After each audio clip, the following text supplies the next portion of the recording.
very loquacious and I'm full of stories. I grew up here in Los Angeles, 3rd and Fairfax, you know where the Grove is and all. And we had a baseball stadium there. I'm talking about in the 40s when I was 10. No, 8, 9. Actually, I was a little older, this is about 13. So we had a baseball stadium called Gilmore Field. Mr. Gilmore owned all that property, and his family still does, where the Grove is, Farmers Market, CBS, TV City, all that.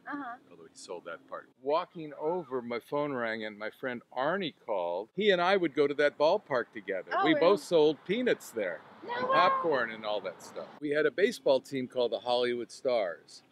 And the Hollywood Stars, every summer, they had a game for 3 innings with movie stars. They'd play the movie stars, right? Get it? So my father took me to that particular game. It was in the summer of 1955, just before James Dean died, September 30th, 1955. So Dad and I, we sit in our seats by the first base dugout, nice seats, and I knew the stadium well, grew up in it. So the movie stars got into the field to start, and to throw out the first ball coming out of the third base dugout was Marilyn Monroe. What? And I won't do her walk because no one could do her walk, but she walked all the way to the pitcher's mound. Oh, and she was in a lilac linen dress, sleeveless, short, big white buttons, I remember, and maybe not much more. She goes out to the pitcher's mound, and the paparazzi took all her pictures. She throws the first ball, and she leaves, and she goes back to the dugout. She doesn't stay, and I can see that she's leaving.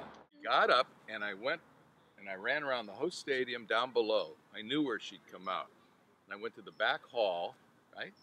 And I waited. There was a steel door there, and I waited, and it opened. She came out. We were this close. And she posed for me. I asked her if I could take her picture.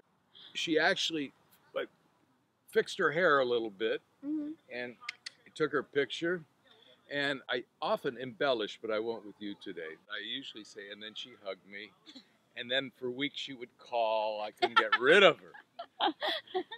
And I went home. And that was my bar mitzvah camera. I was just 13. Oh my God.